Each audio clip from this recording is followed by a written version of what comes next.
ఒక్క phone call తో మీ బంగారాన్ని విడిపించి ప్రెజెంట్ మార్కెట్ రేట్ కే కొని బ్యాలెన్స్ అమౌంట్ ని క్యాష్ గా లేకపోతే సమానమైన బంగారాన్ని మీకిస్తుంది Akshaya gold hub. Mumbai mayor, deputy mayor ఎన్నిక కోసం బీజేపీ, శివసేన తమ అభ్యర్థులను ప్రకటించాయి. మేయర్ పదవికి కార్పొరేటర్ రీతూ తావ్డే పేరును బీజేపీ ప్రతిపాదించగా, డిప్యూటీ మేయర్గా సంజయ్ పేరును శివసేన ఖరారు చేసింది. ఈ మేరకు వారిద్దరూ నామినేషన్లు దాఖలు చేశారు.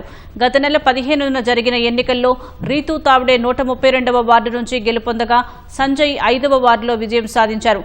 డిప్యూటీ మేయర్గా సంజయ్ 15 నెలలు సేవలందిస్తారని శివసేన కార్యదర్శి తెలిపారు. బృహన్ ముంబై మున్సిపల్ కార్పొరేషన్లో 227 వార్డులు ఉండగా 89 చోట్ల గెలిచి బీజేపీ అతిపెద్ద పార్టీగా నిలిచింది. శివసేన 29 వార్డుల్లో విజయం సాధించింది. మేయర్ పీఠం దక్కాలంటే 114 మంది కార్పొరేటర్ల మద్దతు కావాల్సి ఉండగా, బీజేపీ, శివసేనకు కలిపి 118 మంది కార్పొరేటర్లు ఉన్నారు. దేశంలోనే అత్యంత ధనిక నగరపాలక సంస్థగా బృహన్ ముంబై మున్సిపల్ కార్పొరేషన్ పేరుగాంచింది.